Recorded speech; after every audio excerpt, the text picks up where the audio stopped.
حضور نے فرمایا ابھی تم پر ایک شخص آئے گا۔ حضور وہ کون ہے؟ فرمایا راجل من اہل الجنہ، وہ جنتیوں میں سے ایک شخص ہے۔ جناب انس بن مالک کہتے ہیں سادہ سا بندہ وضو تازہ کیا ہے تو کپڑا بھی نہیں استعمال کیا، تولیہ بھی نہیں استعمال کیا، پانی داڑھی سے گر رہا ہے اور جوتے اس نے الٹے ہاتھ میں پکڑے ہوئے کو میرے جوتے نہ لے جائے، دو چار باتیں کی چلا گیا۔ اگلے دن اتفاق سے پھر بیٹھے تھے تو حضور نے فرمایا ابھی ایک شخص آئے گا۔ یا رسول اللہ کون ہے؟ فرمایا راجل من اہل الجنہ، وہ ایک جنتی مرد ہے۔ حضرت انس بن مالک کہتے ہیں نظر اٹھائی تو وہی کل والا آدمی، مؤدب بڑا ہے، حضور کی بارگاہ میں آیا تو وضو کر کے آیا ہے، اسی طرح پانی کے قطرے ٹپک رہے، ہاتھ میں جوتے تھامے آ کے بیٹھ گیا، چند باتیں کی چلا گیا۔ اللہ کی قدرت، حسین اتفاق۔ تیسرے دن پھر حضور نے فرمایا ایک شخص آنے لگا ہے۔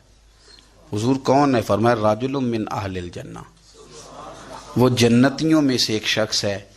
حضرت انس بن مالک کہتے ہیں وہ آیا، بیٹھا، بات چیت ہوئی، ہمیں اس پر بڑا رشک آنے لگا۔ کمال نہیں ہو گئی؟ حضور تو کسی کو اشارتاً جنتی کہہ دیں تو اس کی موج لگ گئی، تو اسے تو حضور نے 3 دفعہ جنتی کہا۔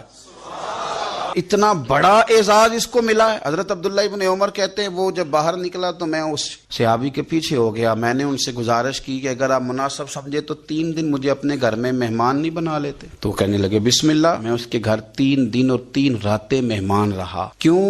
میں دیکھنا چاہتا تھا وہ کون سا عمل کرتا ہے جس کی وجہ سے رسول پاک نے 3 دفعہ اسے جنت کی بشارت عطا فرمائی۔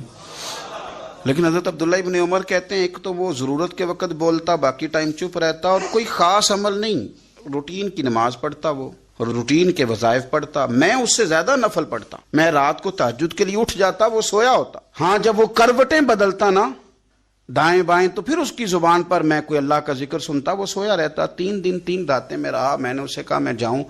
اس نے کہا ٹھیک ہے آپ جائیں، پر میں پوچھ سکتا ہوں کہ آپ نے یہ مہربانی کس تعلق سے کی؟ جناب عبداللہ ابن عمر کہتے ہیں میں نے اسے کہا بھائی 3 دن تو ہمارے بیٹھے بیٹھے حضور کی بارگاہ میں آیا اور 3 دن رسول کریم نے تیرے لیے جنت کا اعلان فرمایا، لیکن یار میں